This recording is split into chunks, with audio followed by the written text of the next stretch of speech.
Savais-tu que Jupiter entrait en rétrogradation dans le signe des Gémeaux? Et que cela nous invite à revoir nos idées préconçues et nos connaissances acquises? Que c'est une invitation à observer nos anciennes expériences? Laisse-moi tout t'expliquer. La planète Jupiter va être en rétrogradation du 9 octobre 2024 jusqu'au 5 février 2025. Elle va rétrograder de 21 à 11 degrés en signe des Gémeaux. Et d'ailleurs, c'est là toute la différence entre l'impact d'une rétrogradation d'une planète lente comme Jupiter qui va rétrograder pendant environ 4 mois comparé à une rétrogradation d'une planète rapide comme par exemple Mercure qui lui ne va rétrograder que 3 semaines. L'impact est complètement différent, que ce soit en termes d'expérience, de ressenti. La rétrogradation d'une planète lente est beaucoup plus importante qu'une rétrogradation d'une planète rapide comme Mercure en exemple. Et pour les plus novices, on va reprendre les bases. Qu'est-ce que c'est une rétrogradation? En astrologie, lorsqu'une planète est en rétrogradation, elle semble se déplacer à l'envers par rapport à son mouvement habituel dans le ciel. Cela nous donne l'impression qu'elle recule. Mais ce phénomène est une illusion d'optique, causée par les différences de vitesse entre la Terre et la planète en question dans leur orbite autour du Soleil. Du fait que nous, les humains, nous vivons sur Terre qui est notre centre, d'avoir l'impression que la planète recule, c'est interprété comme une période de pause, de révision, d'introspection, de ralentissement des énergies associées à cette planète. C'est une opportunité pour revoir des aspects de la vie gouvernés par cette planète. Donc là, on va parler de la fonction de Jupiter. Parfois, une rétrogradation peut apporter des défis, des retards, des ralentissements. Donc là, ça serait plutôt le cas pour une rétrogradation de la planète Saturne. Mais avec Jupiter, on peut aussi parler de réflexion de croissance, de réflexion autour des opportunités. Allez, je vais tout expliquer en détail ce que ça signifie et comment on peut utiliser cette influence de manière positive. Allez, c'est parti, let's go!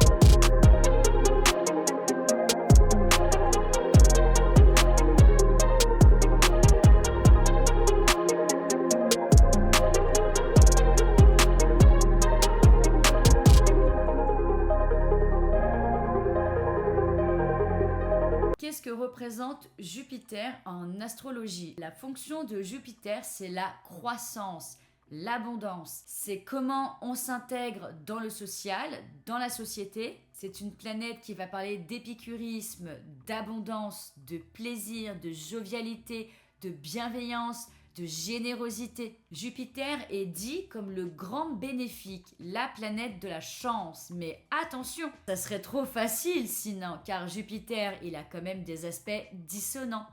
Dans sa dissonance, c'est une planète qui est sans limite. Là, c'est vraiment des excès en tout genre, on ne s'arrête pas. C'est de trop profiter. C'est une planète qui peut être liée aussi au goût des bonnes choses, la gourmandise. Donc, ça peut montrer aussi des excès avec la nourriture, par exemple. Si elle touche Mars en aspect de dissonance, ça peut parler d'excès de colère. En fait, là où est Jupiter dans un thème astral, il amplifie tout.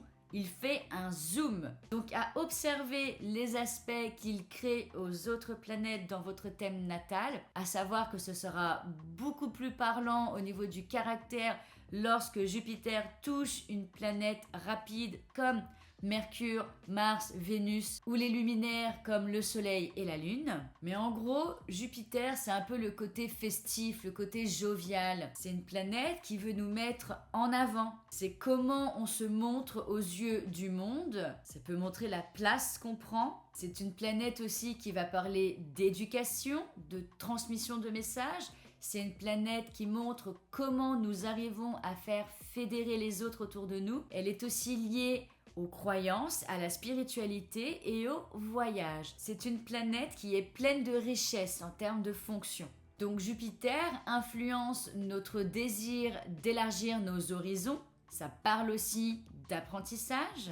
Et donc l'élargissement des horizons tant sur le plan physique comme les voyages, tant sur le plan intellectuel. Toutes ces fonctions sont assez fluides lorsque Jupiter est en marche directe. Mais là, il rétrograde, donc il recule. Et quand une planète est en rétrogradation, son énergie est dite plus intériorisée. Là, ça nous pousse à tourner notre intention plutôt vers notre être intérieur. C'est une invitation à réévaluer nos croyances, d'ajuster ses projets. Ah oui, parce que c'est vrai que j'ai oublié d'en parler. Jupiter est une planète qui va parler d'idéal à atteindre. Donc on peut lier ça aussi aux ambitions. Voilà, c'est notre manière de monter haut, plus loin et plus grand. D'où pourquoi pendant une rétrogradation, c'est une bonne période pour réajuster ses projets, ses ambitions. C'est aussi d'observer toutes les opportunités que nous avons eues lors de ce dernier cycle. Et là, Jupiter rétrograde en signe des Gémeaux. Le Gémeaux est un signe d'air, donc il est lié à la communication. C'est un signe mutable, donc il est hyper polyvalent. C'est le signe de la curiosité. Gouverné par Mercure, il est en lien avec les apprentissages. Les Gémeaux, c'est la flexibilité, la diversité, le multitâche du zodiaque, avec un grand sens de l'humour qui conserve un esprit jeune. Ça bouge beaucoup avec les Gémeaux.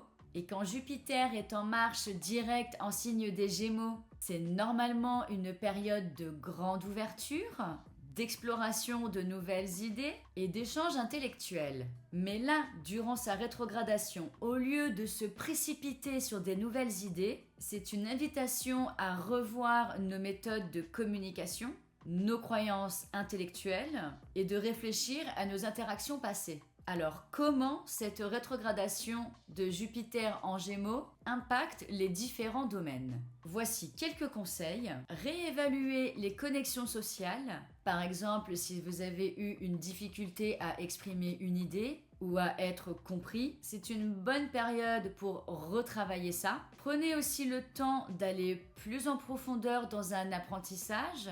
C'est une période qui offre des opportunités de réapprendre ou d'approfondir un sujet. Quand c'est en rétrograde, on essaye de prendre son temps. Réévaluer aussi vos opportunités. Je vous rappelle que Jupiter, dans son aspect harmonique, c'est le bienveillant, celui qui peut nous apporter un bon coup de chance. Il est possible que certaines opportunités manquées réapparaissent et que celles-ci demanderaient une réflexion plus profonde. Maintenant, voyons quels sont les impacts sur les signes astrologiques. Les signes les plus impactés sont forcément les signes mutables, donc les Gémeaux, les Sagittaires, les Vierges et les Poissons.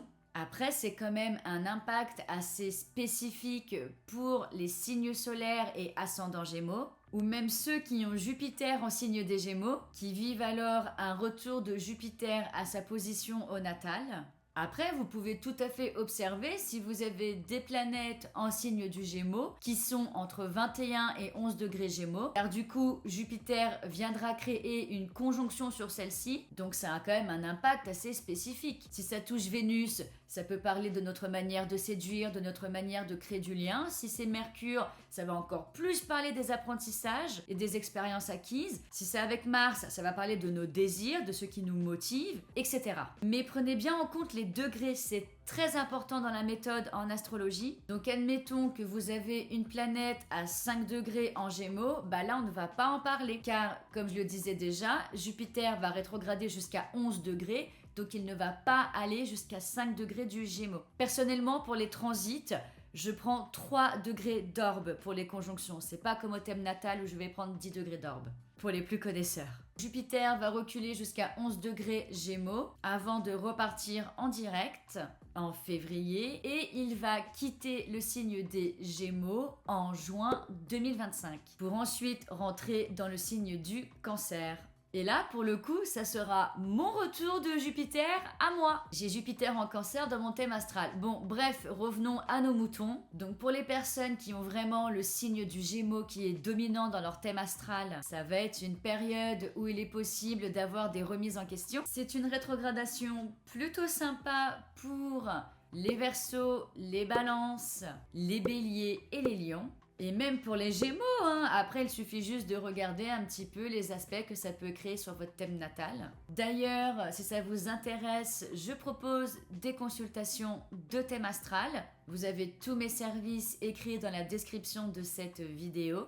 Cela fait 5 ans maintenant que j'ai étudié l'astrologie. Donc je propose différentes méthodes de consultation de thème astral. Je vous laisse aller regarder tout ça si vous êtes intéressé. Et si cette vidéo te plaît, n'hésite pas à t'abonner, à liker, à partager et tu peux même me suivre sur mon réseau Instagram, c'est là-bas que je suis le plus active. Voilà, je partage beaucoup de posts sur la connaissance du thème astral, sur les transits. Et pareil, si tu as loupé, j'ai créé un carnet lunaire gratuit. Tu peux télécharger gratuitement mon carnet lunaire que j'ai mis en place. Tous les mois, tu peux recevoir dans ta boîte mail ton carnet lunaire où je parle tous les jours des influences de la Lune.